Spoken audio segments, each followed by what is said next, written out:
चलो तो हेलो बच्चों, गुड इवनिंग। कैसे आप लोग? उम्मीद करते हैं आप लोग बहुत ही अच्छे से होंगे और अपने बोर्ड के एग्ज़ाम की तैयारी कर रहे होंगे और लगभग आप सभी अपने तरह से सिस्टमेटिक ढंग से काम करने में लगे हैं, क्योंकि हमको तो एक सब्जेक्ट पढ़ाना है लेकिन आपको 4 सब्जेक्ट पढ़ना है, 5 सब्जेक्ट पढ़ना है। तो आप अपने सभी सब्जेक्ट पर फोकस करें, उसके लिए एक अच्छा सा रूटीन बना लें।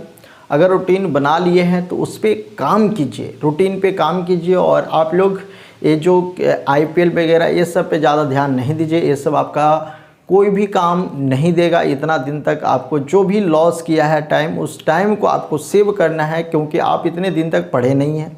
तो अब आपको पढ़ना है, कम से कम 4 महीना आप अच्छे से मेहनत कर लीजिए तो आपका बोर्ड एग्ज़ाम अच्छे से हो सकता है और आप बिल्कुल बेहतर मार्क्स ला सकते हैं, अंक ला सकते हैं और अच्छे तरह से पास कर सकते हैं।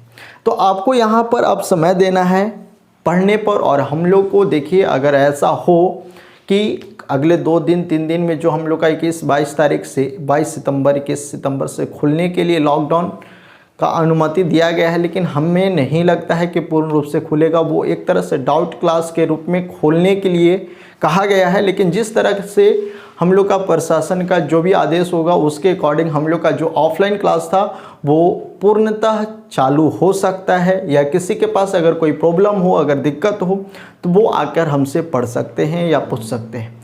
तो हम इस पे भी एक वीडियो बनाएंगे। जब वैसा इन्फॉर्मेशन कुछ आ जाएगा तो हम आपको नोटिस कर देंगे। जो भी हमसे पढ़ रहे हैं ऑफलाइन क्लास में, वो अपने सिस्टमेटिक ढंग से अपने टाइम से आ जाएंगे। कब जब खुलेगा तब तो हम बताएंगे आपको बाद में। आज हम लोग का बहुत ही इम्पॉर्टेंट टॉपिक पे बात करना है। आज हम लोग देखने वाले हैं बाबू ठोस के दोष के बारे में।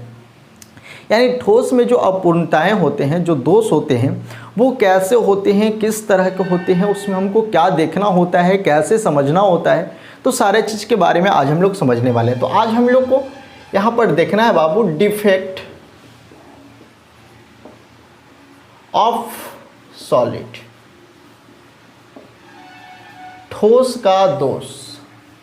ठोस का दोष कह सकते हैं, या ठोस में कमियां कह सकते हैं, या ठोस की अपूर्णताएं कह सकते हैं। अब यहाँ पर हमने देखा है सॉलिड के बारे में। इसको हिंदी में क्या कहते हैं बाबू? दोष, कमी या अपूर्णता ऑफ का सॉलिड, ठोस। यानी ठोस का दोष के बारे में देखना है। तो अभी तक हम जो भी सॉलिड के बारे में पढ़े हैं उसमें हम लोग किस सॉलिड पे ज़्यादा ध्यान दिए। अब हमको यहाँ पर समझना है कि ठोस का दोष का मतलब क्या है, ठोस का दोष क्या है।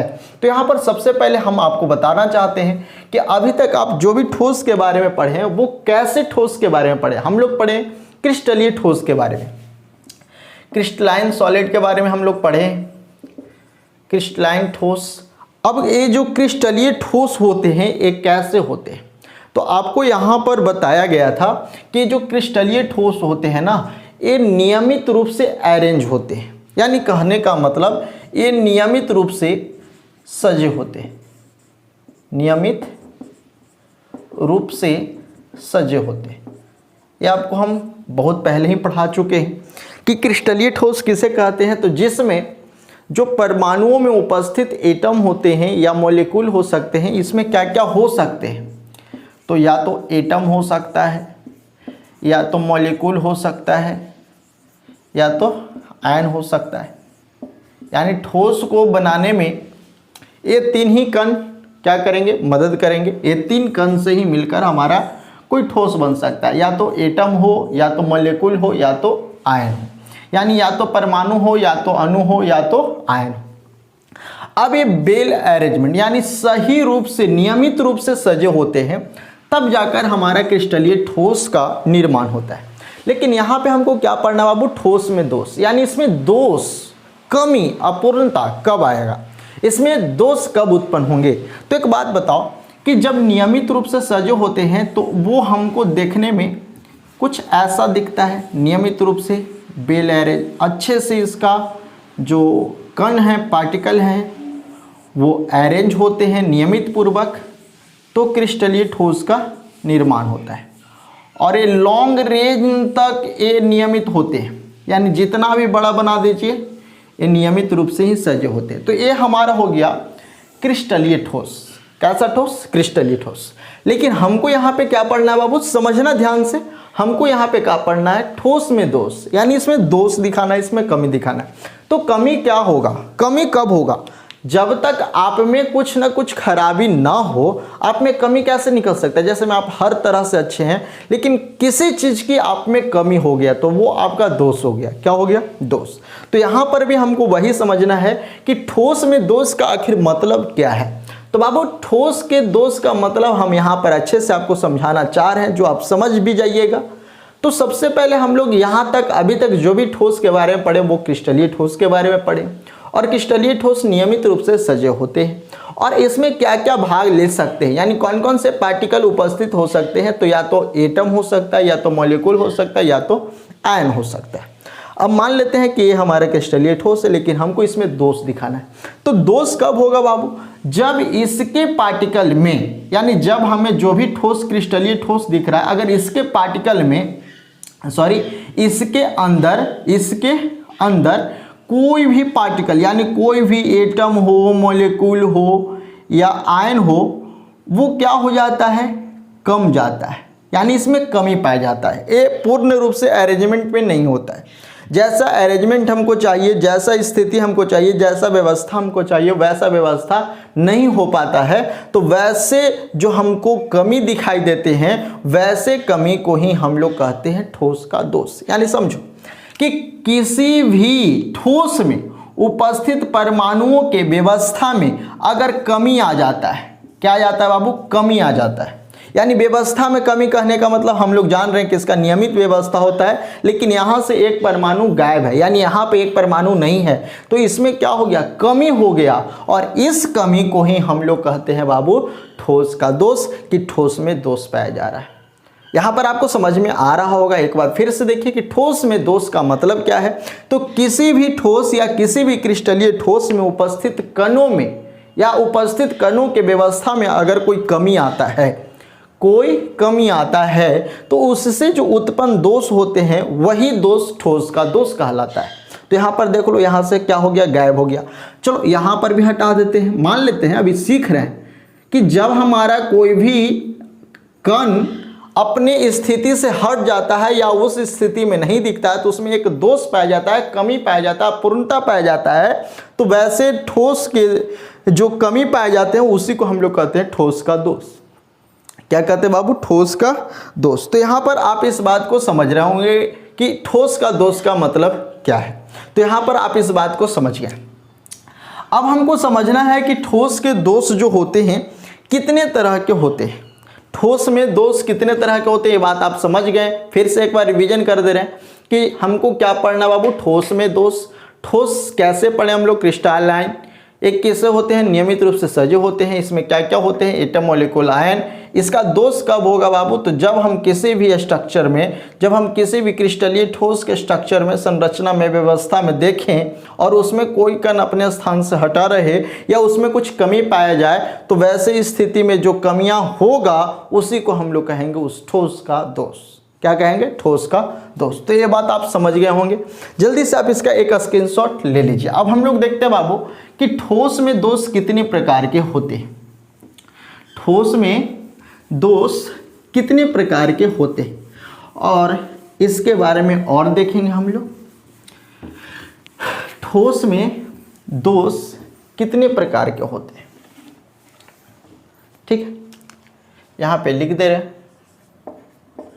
ठोस में या ठोस का दोष, इस दोष को हम लोग कमी भी कह सकते हैं, कमियां भी कह सकते हैं, त्रुटि भी कह सकते हैं, ठीक है।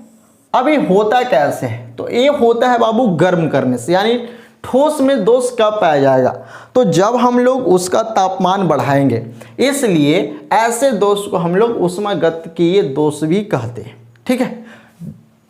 कैसा दोष, ऊष्मागतिकीय दोष, क्योंकि ऊष्मा की वजह से ऐसे दोष पाए जाते हैं।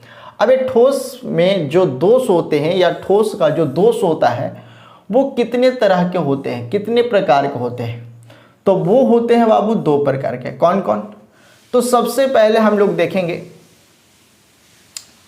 जिसको हम लोग कहते हैं पॉइंट डिफेक्ट। पॉइंट डिफेक्ट, इसी को हम लोग बाबू पॉइंट डिफेक्ट को ही हम लोग एटॉमिक डिफेक्ट के नाम से भी जानते हैं, एटॉमिक डिफेक्ट। और सेकंड है हमारा बाबू, एक और यहां पर हम लोग देख लेंगे, सेकंड है हमारा लाइन डिफेक्ट, लाइन डिफेक्ट। और लास्ट है हमारा एक और, ऐसे ये हम बाद में देखेंगे, अलग से देखेंगे, लेकिन ये भी एक तरह से दोष ही है, तो इसको भी हम साथ में डिनोट कर देते हैं, लेकिन पढ़ेंगे इसको बाद में, इलेक्ट्रॉनिक डिफेक्ट। ठीक है, अब इस सबको हिंदी में अगर देख ले तो इसको हम लोग कहते हैं बाबू बिंदु दोष, बिंदु या परमाणु दोष, परमाणुक दोष, या इसी को हम लोग परमाणविक भी कहते हैं। सेकंड है बाबू लाइन डिफेक्ट, ये बस ऐसे ही है, इसको हम इसी से रिलेटेड करके पढ़ेंगे। इसको हम लोग कहेंगे रेखा दोष या रेखीय दोष, रेखा दोष या रेखीय दोष। और इसको हम लोग कहेंगे बाबू विधुतता दोष, जो हम लोग बाद में पढ़ेंगे, इसको अलग से पढ़ेंगे, एक तरह से स्पेशल है, इसमें हमको देखना है।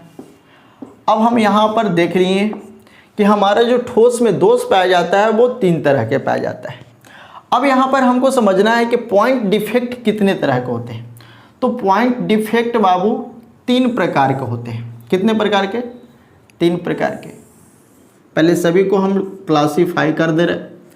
पॉइंट डिफेक्ट 3 प्रकार के होते हैं।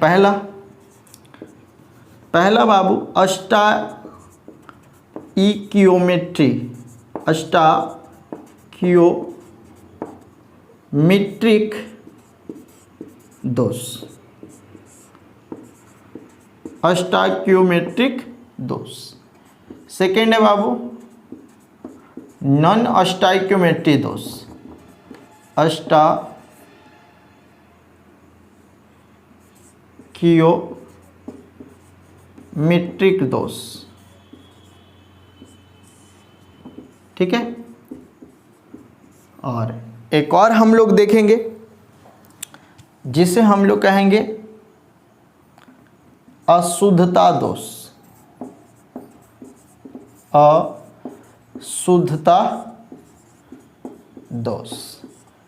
ठीक है, यानी यहाँ पर हमको पढ़ना है 3 प्रकार के, पहला अस्टाइकियोमेट्रिक दोष, दूसरा नॉन अस्टाइकियोमेट्रिक दोष और तीसरा अशुद्धता दोष। ठीक है, इसे हम लोग देखें बाबू तो इसको हम लोग कहते हैं स्टाइकियोमेट्री, इसको हम लोग कहते हैं नॉन स्टाइकियोमेट्री, इसको कहते हैं इम्प्योरिटी डिफेक्ट। अब हमको यहाँ पर देखना है कि स्टाइकियोमेट्री डिफेक्ट जो हमको दिख रहा है ये कितने प्रकार के होते हैं। तो स्टाइकियोमेट्री डिफेक्ट 4 प्रकार के होते हैं। कितने बाबू? 4। अब कौन कौन होते हैं तो यहाँ पर हमको ध्यान से इसको देखना है कि स्टाइकियोमेट्रिक दोष कौन कौन होते हैं, कितने प्रकार के होते हैं। तो स्टाइकियोमेट्री दोष 4 प्रकार के होते हैं। कौन कौन बाबू? तो सबसे पहले हम लोग देखेंगे कि हमारा जो होता है रिक्ति दोष, जिसे हम लोग कहते हैं वैकेंसी डिफेक्ट, रिक्ति दोष। दूसरा होता है बाबू अंतराकाशी दोष, अंतराकाशी दोष। देखो सभी को पहले देख लो, इसके बाद सभी को हम पढ़ते हैं। और इसके बाद जो हम लोग देखेंगे बाबू वो हमारे लिए बहुत इंपॉर्टेंट है, शॉर्टकी दोष, शॉर्टकी दोष। और एक और लास्ट हम लोग देखेंगे फ्रेंकल दोष, फ्रेंकल दोष। ये 4 तरह के हमको पढ़ने हैं स्टाइकियोमेट्री दोष। अब यहाँ पर ध्यान देना है कि रिक्ति दोष जिसको हम कहते हैं वैकेंसी दोष, अंतराकाशी जिसको हम कहते हैं इंटरस्टिशियल दोष डिफेक्ट। अब यहाँ पर शॉर्टकी है और फ्रेंकल है। यहाँ पर थोड़ा सा ध्यान देना है कि जो रिक्ति दोष और अंतराकाशी दोष है इसे हम लोग नॉन आयनिक सॉलिड में देखते हैं। यानी ऐसा दोष हमको कहाँ देखने को मिलता है? नॉन आयनिक सॉलिड में, नॉन आयनिक ठोस में, ये दोनों।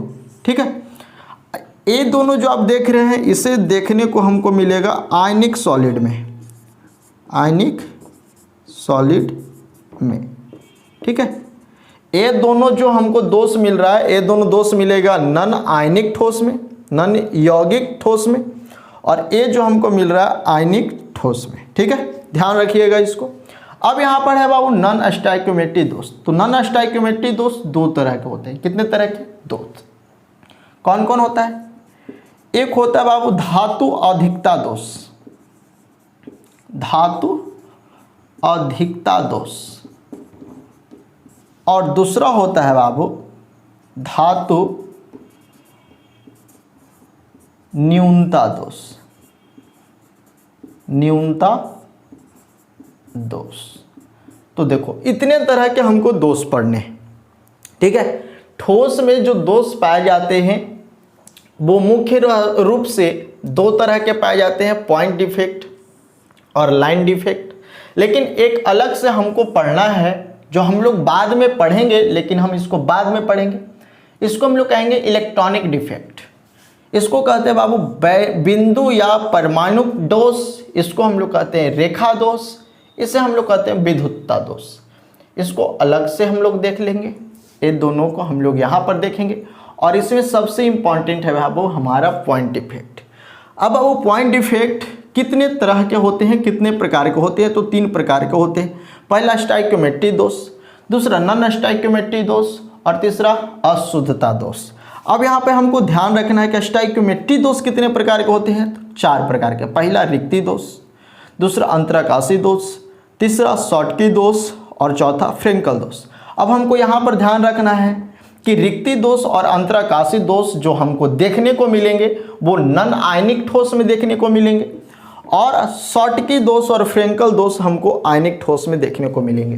नॉन स्टोइकियोमेट्री दोष दो प्रकार के होते हैं, पहला धातु अधिकता दोष और दूसरा धातु न्यूनता दोष।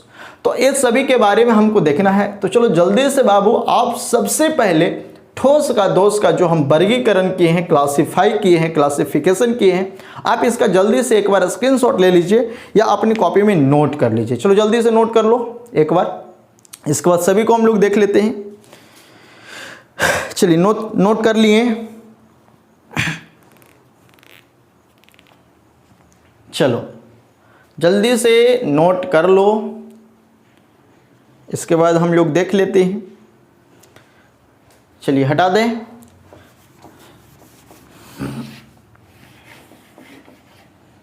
नोट कर लिए,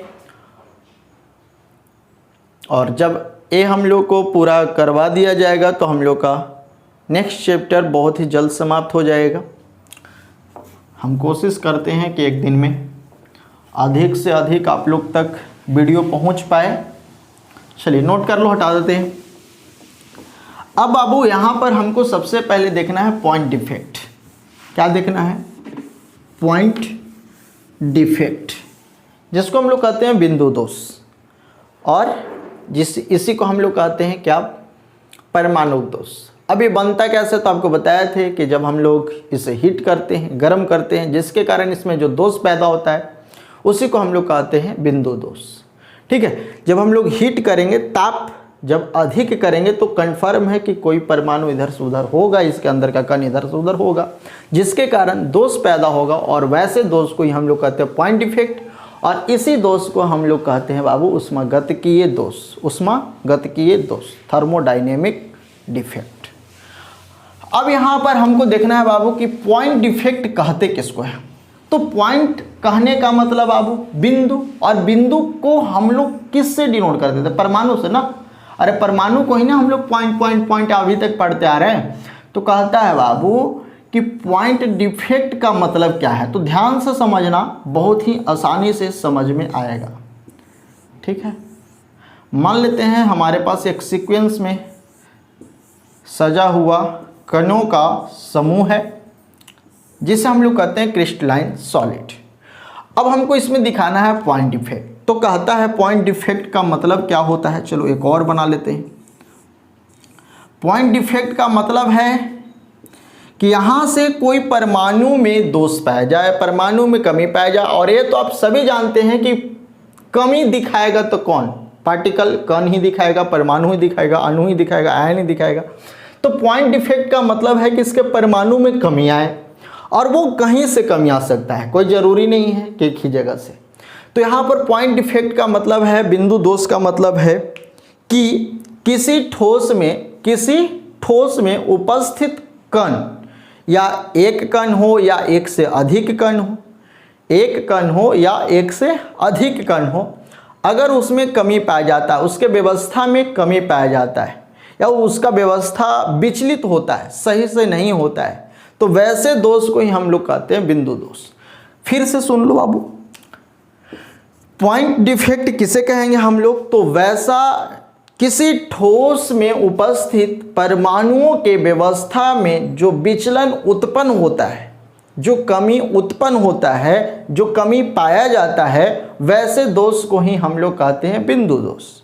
यानी कोई भी हमारा एक सीक्वेंस में सजा हुआ परमाणुओं का समूह है जिसे हम लोग क्रिस्टलीय ठोस कहते हैं, और इसमें कहीं से कोई परमाणु हट जाता है, गायब हो जाता है, कहीं से भी कोई परमाणु गायब हो जाता है। अब ये गायब होकर कहाँ जाता उससे हमको मतलब नहीं है, अभी हमको बस जो समझना उसको देखना है कि इसमें कोई भी परमाणु में अगर कमी आता है, यानी परमाणु का जो आपको व्यवस्था दिख रहा है वो व्यवस्था अगर अच्छे से अरेंज नहीं दिखाई देता है, उसमें कमी पाया जाता है, तो वैसे जो दोष उत्पन्न होंगे वैसे दोष को ही हम लोग कहेंगे बाबू कैसा दोष? बिंदु दोष। तो यहाँ पर आप देख सकते हैं एग्जाम्पल बता रहे हैं, जैसे मैं आपको समझा रहे हैं, यहाँ पे यहाँ से भी गायब है, यहाँ से भी गायब है, कहीं से भी गायब हो सकता है, कहीं से भी गायब हो सकता है, कोई भी गायब हो सकता है, कितना भी गायब हो सकता है। यानी इसका परमाणु में अगर परमाणुओं के व्यवस्था में अगर कमी आ जाता है तो वैसे दोष को ही हम लोग कहते हैं बाबू पॉइंट डिफेक्ट। समझ में आ गया? अब यहाँ पर जब ये बात समझ में आ गया तो इसको भी छोटा सा बात समझना हमको। रेखा दोष, रेखा कहने का मतलब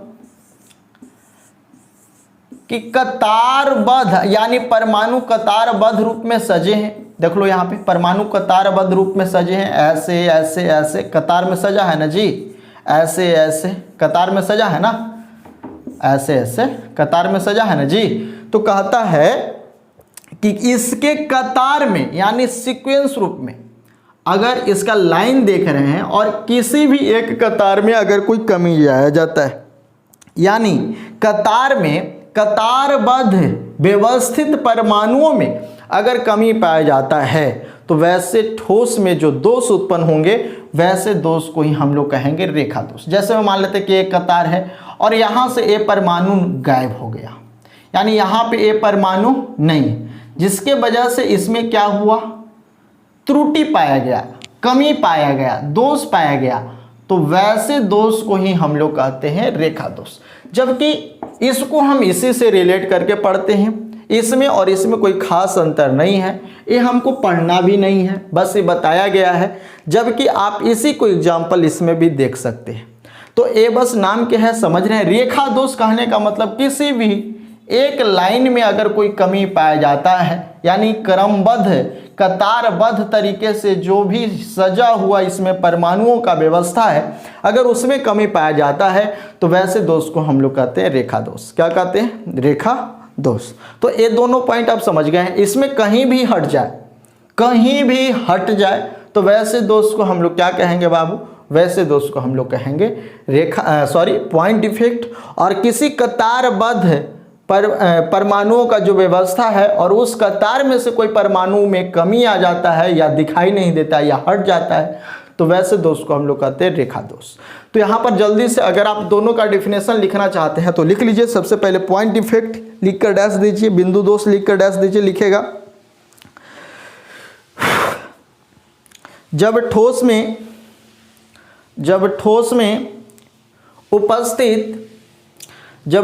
में उपस्थित एक या अधिक परमाणुओं के व्यवस्था में कमी पाई जाती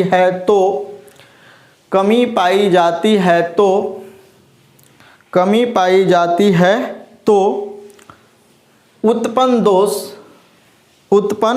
दोष बिंदु दोष कहलाता है। बिंदु दोष कहलाता है। अगर आप इसको नोट करना चाहें तो नोट कर लीजिए, इसको नोट करना चाहें तो नोट कर लीजिएगा, ठीक है।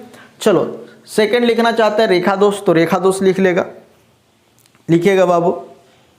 जब ठोस में उपस्थित जब ठोस में उपस्थित परमाणुओं के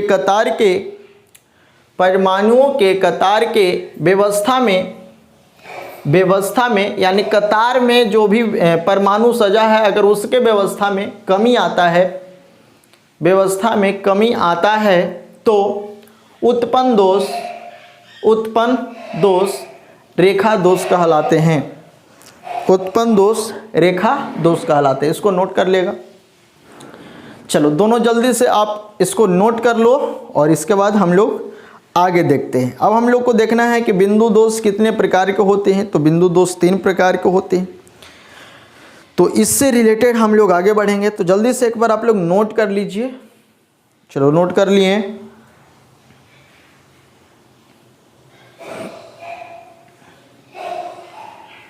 चलिए अब हम लोग को देखना है बाबू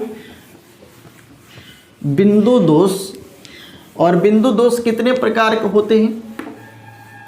देखो विद्युतता दोष जो आप देख रहे थे यहाँ पे, इसको हम लोग अलग से पढ़ेंगे और लाइन डिफेक्ट का हमें अलग से कोई ज़रूरत नहीं है, हम इसको इसी से रिलेट करके पढ़ते हैं।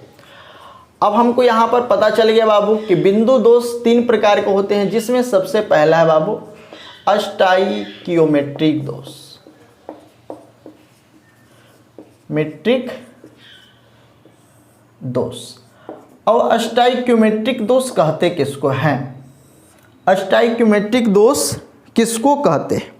तो कहता है ना बाबू कि अस्टाइक्योमेट्रिक दोष तब उत्पन्न होता है जब कोई सापेक्षिक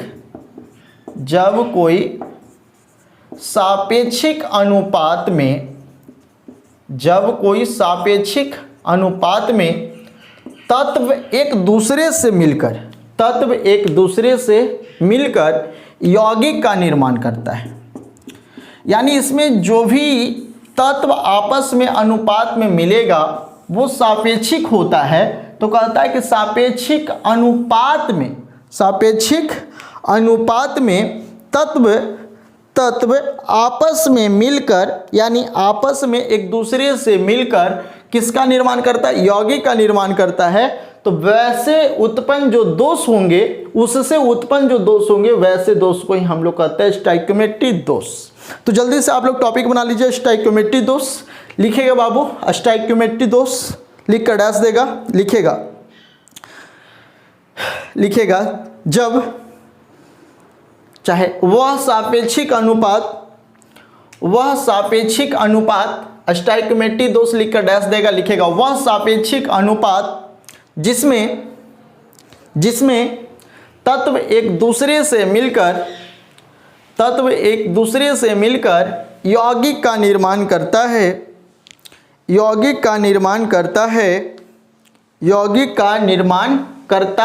है तो उसके फलस्वरूप उत्पन्न होने वाले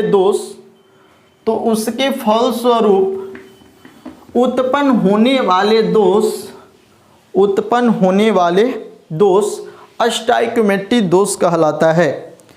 अस्टाइक्योमेट्रिक दोष कहलाता है। अब यहाँ पर हमको पता हो गया बाबू कि अस्टाइक्योमेट्रिक दोष कितने प्रकार के होते हैं। तो 4 प्रकार के। सबसे पहले हम लोग क्या देखे बाबू, सबसे पहले हम लोग देखे रिक्ति दोष।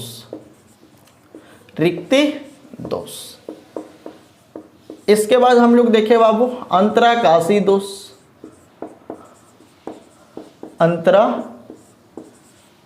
दोष। इसके बाद हम लोग देखे बाबू शॉटकी दोष।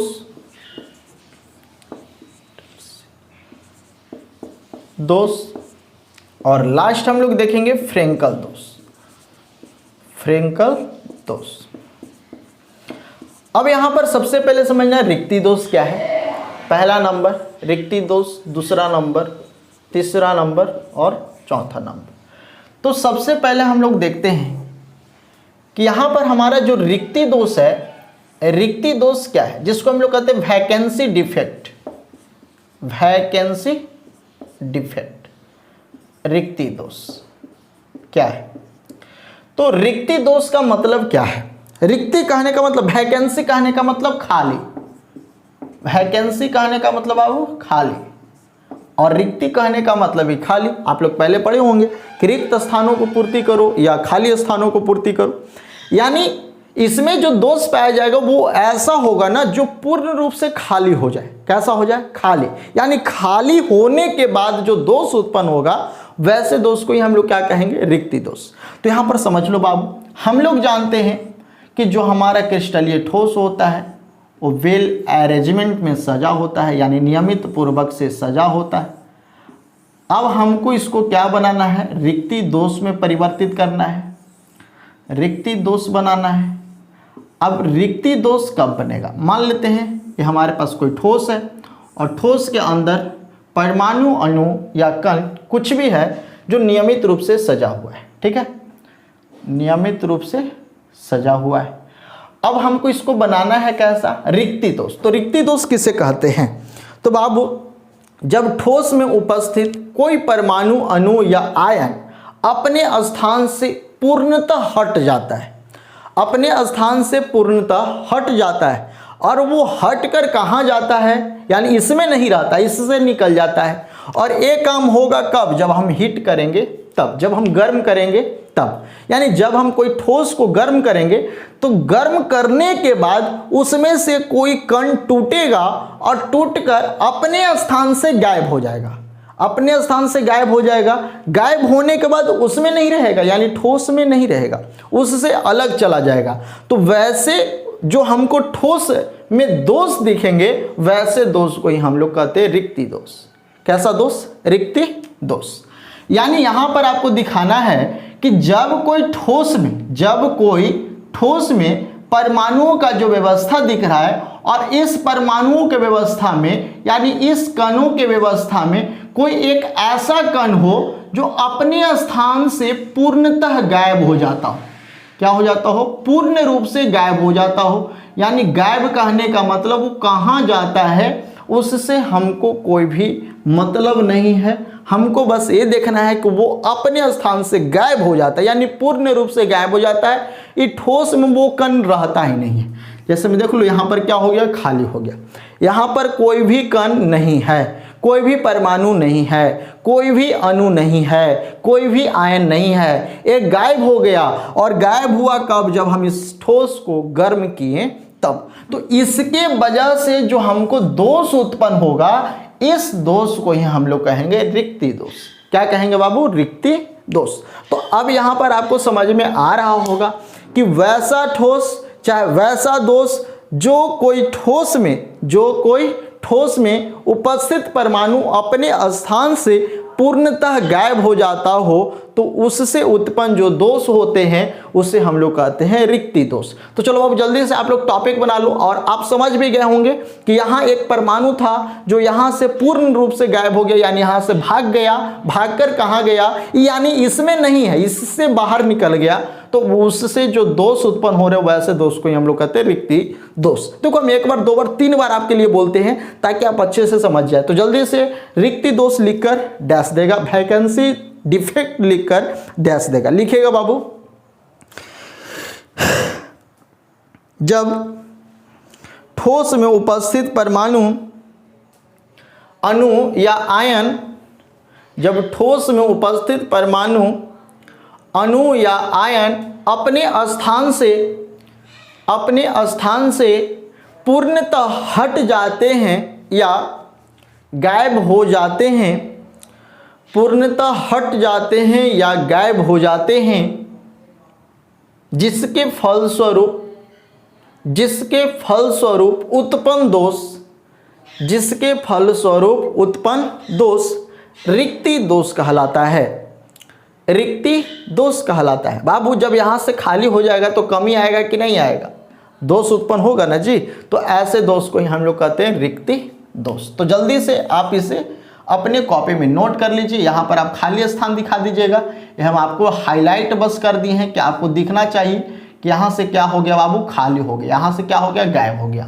तो ऐसे दोष जो हमको मिलेंगे वैसे दोष को हम लोग कहेंगे बाबू रिक्ति दोष। तो चलो जल्दी से आप इसे नोट कर लो। सेकेंड है हमारा बाबू अंतराकाशी दोष। अंतराकाशी दोष। अब ये अंतराकाशी दोष किससे कहते हैं? इंटरशियल डिफेक्ट।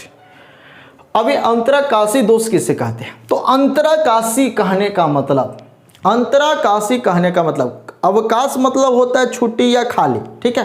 काश का मतलब होता है खाली या छुट्टी, ठीक है। और अंतरा कहने का मतलब अंतर, यानी उसके जो खाली स्थान हो रहा है ना उसमें अंतर आ रहा है, यानी कहने का मतलब इसका क्या है? तो यहाँ पर आप देखकर समझ जाइएगा कि एक हमारे पास है ठोस, और ठोस में उपस्थित हैं परमाणु, अणु या आयन, और इसको हमको बनाना है अंतराकाशी।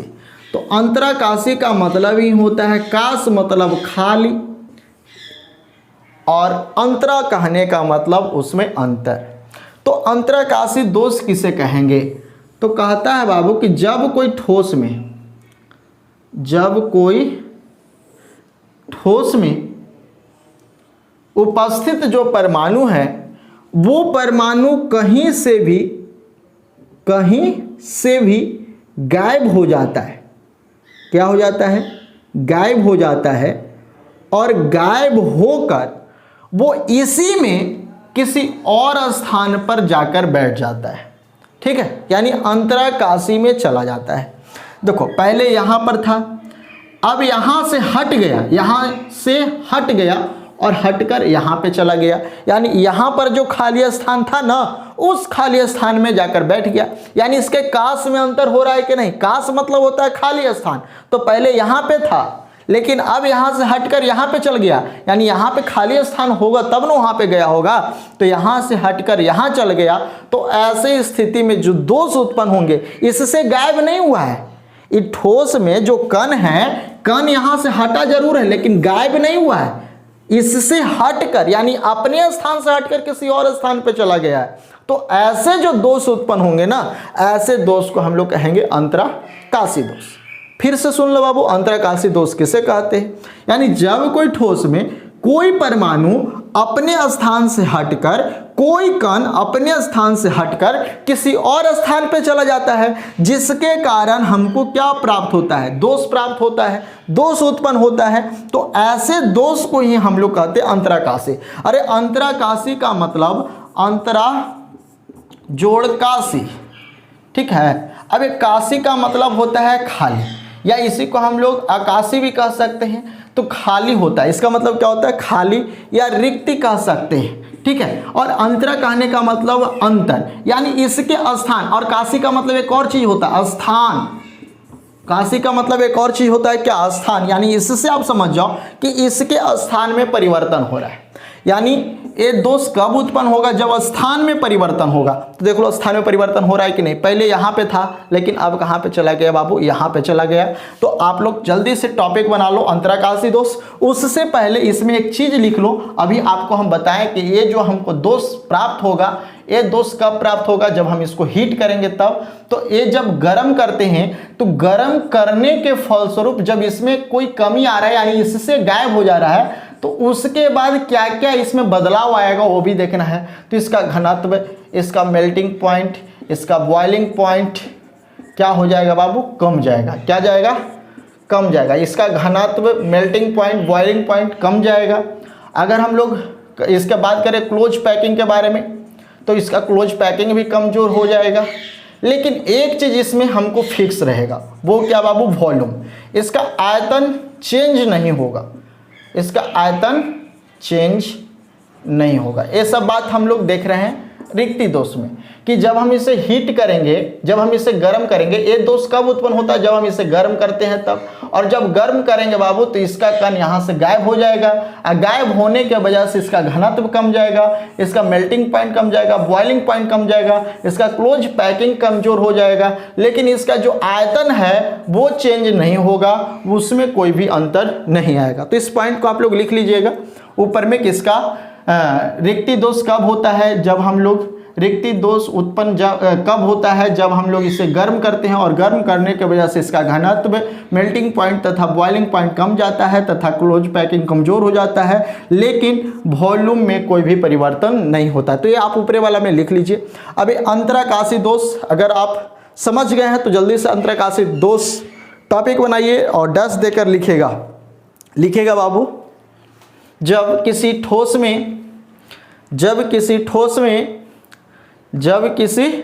में उपस्थित परमाणु अणु या आयन अपने स्थान से हटकर दूसरे स्थान, और वो कहाँ जाएगा, जहाँ पे खाली रहेगा वहीं पे जाएगा, जहाँ पे भरा रहेगा वहाँ पे नहीं जाएगा। यानी यहाँ पे आप देख रहे हैं वॉइड दिख रहा है ना, तो वॉइड में ही जाकर बैठेगा। तो कहता है अपने स्थान से हटकर किसी और स्थान में चला जाता है। और किसी और स्थान कहने का मतलब आप किस में चला जाता है, अंतराकाशी, यानी अंतराकाशी कहने का मतलब स्थान में अंतर करता है, चला जाता है। तो उससे उत्पन्न दोष अंतराकाशी दोष कहलाता है। उससे उत्पन्न दोष अंतराकाशी दोष कहलाता है। चलो जल्दी से आप लोग इसे अपने कॉपी में नोट कर लो। अंतराकाशी दोष एक बार फिर से सुन लो। जब किसी ठोस में उपस्थित कोई भी परमाणु अणु या आयन अपने स्थान से हटकर दूसरे स्थान पर अर्थात अंतराकाशी में चला जाता है, तो उससे उत्पन्न जो दोष होंगे वैसे दोष को हम लोग कहेंगे अंतराकाशी दोष। चलो जल्दी से आप इसका स्क्रीनशॉट ले लो, एक बार स्क्रीनशॉट इसका एक बार ले लीजिए। चलो तो जल्दी से आप लोग इसे नोट कर लो, एक बार आप इसे नोट कर लीजिए। तो यहाँ पर आपको हर एक पॉइंट समझ में आया होगा, जल्दी से आप इसको नोट कर लीजिए। चलो नोट कर लिए। तो इसके बाद हम लोग के पास जो भी और दोष दिखाई दे रहे हैं, ये सभी दोष को हम लोग अगले क्लास में क्लियर करेंगे। आज भर इतना ही, और आप लोग इसको अच्छे से कॉपी में तैयार कीजिए, बनाइए और उसको पढ़िए। और हम आपको शॉर्ट नोट्स भी दे देंगे, जिसको चाहिए हमारे पास व्हाट्सएप कीजिएगा। जो शॉर्ट नोट्स है, इम्पॉर्टेंट क्वेश्चन उसमें लिखा गया है, कुछ क्वेश्चन ही इम्पॉर्टेंट है और बाकी तो हम लोग का पढ़ाई चल ही रहा है। तो जो क्वेश्चन हम यहाँ पर आपको बता रहे हैं वैसे क्वेश्चन तो यहाँ पर चल ही रहे हैं, लेकिन उससे रिलेटेड कोई हमारे लिए इम्पॉर्टेंट क्वेश्चन है जिस पे हमको ज़्यादा फोकस करने की ज़रूरत है, तो वैसा हम एक छोटा सा शॉर्ट नोट्स बनाया है। तो वो जिसको भी चाहिए आप हमारे पास व्हाट्सअप कीजिए, व्हाट्सअप आपको नीचे डिस्क्रिप्शन में दिख जाएगा, मिल जाएगा। तो वहाँ से आप नंबर लेकर आप व्हाट्सअप कीजिए, सिर्फ व्हाट्सअप, कॉल कोई नहीं करेगा। जो आपको नंबर मिलेगा उस पर आपको व्हाट्सअप करना है और आपको नोट्स के लिए बात कर लेना है, आपको नोट्स दे दिया जाएगा। और इसको तैयारी कीजिए अच्छे से, आप कॉपी बनाइए। और आपके पास 4 महीना समय है, तो 4 महीना में भी अच्छे से तैयारी हो सकता है, बस आपको फोकस करने की ज़रूरत है। और जो भी लास्ट तक क्लास करते हैं एक बार कमेंट कर दीजिएगा कि हाँ लास्ट में हमने क्या पढ़ाया है, लास्ट में हमने क्या बताया है, क्योंकि हम इतना मेहनत से आपके लिए क्लास शुरू करते हैं और अंत तक पढ़ाते हैं। और आप हैं कि जो शुरू में 1 मिनट 2 मिनट देख लेते हैं, तो वैसे देखने से कोई फ़ायदा नहीं है। तो आज हम लोग अगले क्लास में जो भी इसके बाद जो दोष आने वाले हैं उसको पढ़ने वाले हैं, लेकिन आप लोग जो भी पहले पढ़ाई हुआ है उसका रिवीजन ज़रूर करें। हम एक दिन टेस्ट लेंगे। तो फिर से हम लोग मिलते हैं नए क्लास में, तब तक के लिए धन्यवाद।